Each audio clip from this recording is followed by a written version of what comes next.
Welcome back everybody to another episode of Direct Comparison. In today's video, we're going to take a look at Halo 2 that just released on the PC as part of the Master Chief Collection, and see how it compares to the original PC version of the game from 2007.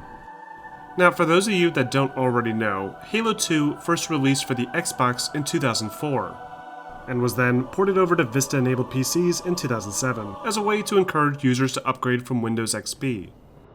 Unlike Gearbox's Halo Combat Evolved PC port that I analyzed back in March, Halo 2 was ported over by an internal team at Microsoft Game Studios, and incorporated a few new features like new multiplayer maps, a map editor, and even the ability to earn achievements via the infamous Game for Windows Live system. In 2014, Halo 2 was remastered by Saber Interactive using several models and effects from Halo Reach, and then released as part of the Halo Master Chief Collection for the Xbox One. This version of the game features overhauled cutscenes, improved environmental textures, effects, and far more advanced lighting. On top of this, players can also revert the settings instantly back to the classic graphical style at the press of a button. For this comparison, I will be running both versions of the game on the PC at a 1440p resolution, with the settings pushed up as high as possible. For the original Vista version of Halo 2, I'm running the Project Cartographer mod, which helps to bypass the broken Games for Windows Live client, while also introducing a few modern enhancements like widescreen support, FOV adjustments, and multiplayer functionality.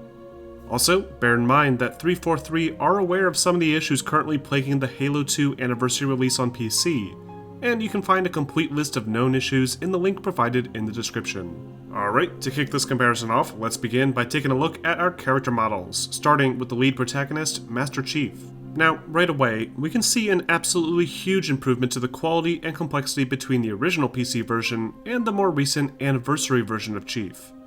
The helmet is more clearly defined, with all the same details now sporting actual depth, along with an increased poly count to help round out the smooth edges.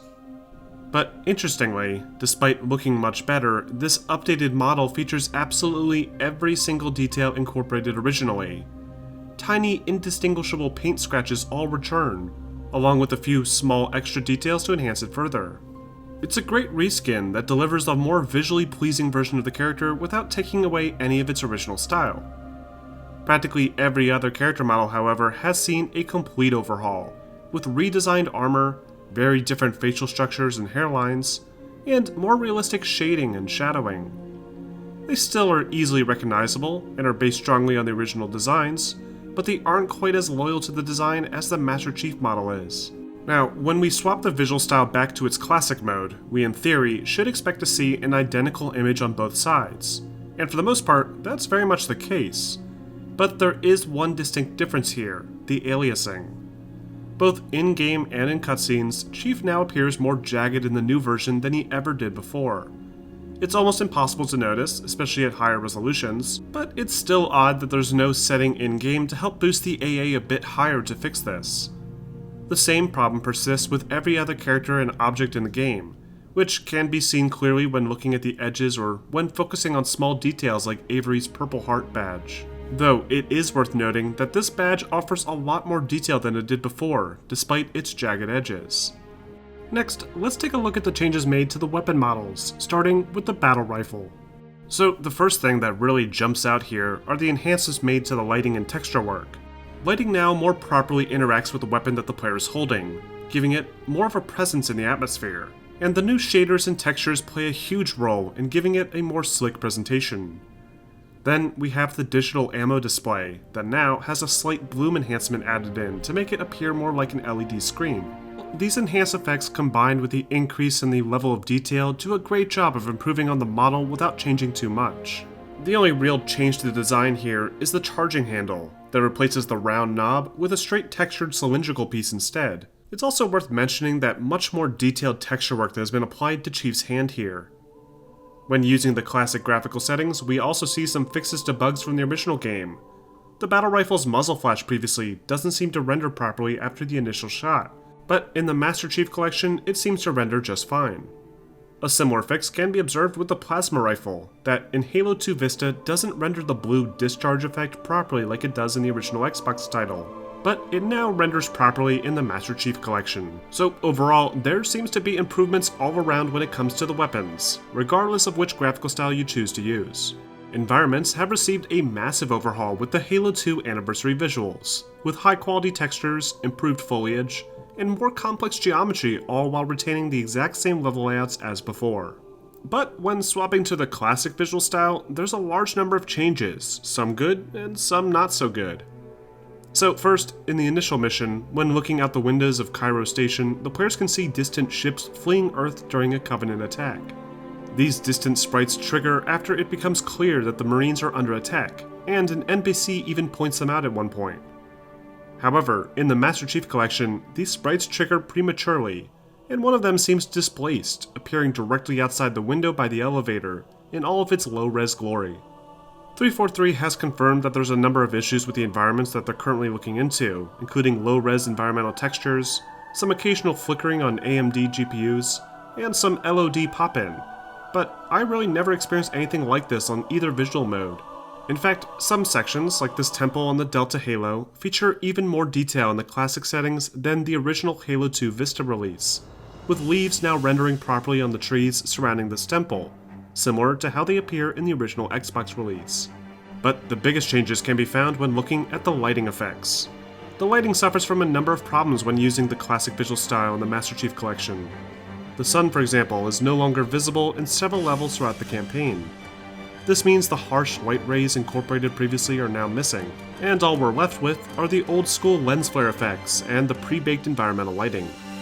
There's still a couple of spotlights in each level, but even these are not rendering properly, another issue that 343 is actively investigating. But it's not all bad. The Anniversary Graphics mode features some beautifully reworked enhanced lighting effects, including simulated HDR, bloom, specular lighting, and even some screen space reflections when viewing pools of alien blood at certain angles. Toggling between these games' graphic styles reveals just how much work went into reimagining each environment with more believable lighting effects, with bright light shafts pouring in through the gaps in the ceiling and casting deep dark shadows on the floor below, drastically changing the look and feel of each scene. Shadows have also been greatly improved, with softer edges and a much darker tone that blends more appropriately with each environment. But they're not perfect, and suffer from some dithering and pixelated edges, an issue that I noted previously with Combat Evolved's release. Next, we have our effects. Effects have, for the most part, remained exactly the same between releases. Fire, for example, uses the exact same sprites to make up the effect, and the only real improvement comes when flipping over to the anniversary settings. The explosions look virtually identical between both games, with all the same particles, fireball effects, and lighting still intact. And when we swap over to the anniversary graphics, we get even more impressive looking fireballs that contrast more drastically with the darker environments and light up the scene more vibrantly. The same can be said for the water effects, that seem to be ported over directly for the classic graphics, but are improved significantly in the remastered option. The only effect that has really changed then are the snow particles towards the end of the game. In the original game, snow particles can be seen falling around the skybox in addition to directly around the player, to help provide depth to the effect. But in the Master Chief Collection, the snow particles are only appearing outside of the playable zone. The particles appear properly in the remastered setting, so this is definitely not intentional, and 343 has added this to the list of issues that they're looking into. Finally, let's wrap up with a brief sound comparison. Which version of the game do you think has the superior audio quality?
And that wraps up this episode of Direct Comparison.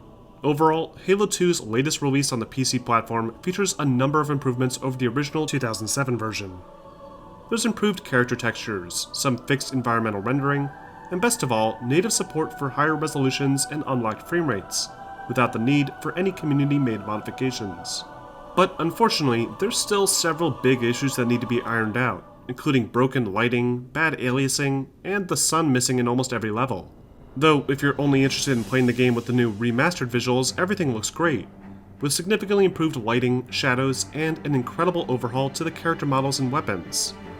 Now that we've finally received remastered versions of these two titles, all eyes are on Halo 3, which will finally make its PC debut sometime later this year, and I'll be sure to provide a detailed analysis for that title when the time comes. But until then, what do you guys think? Are you happy with the PC release of Halo 2 Anniversary? Or were you expecting more? Let me know in the comments section.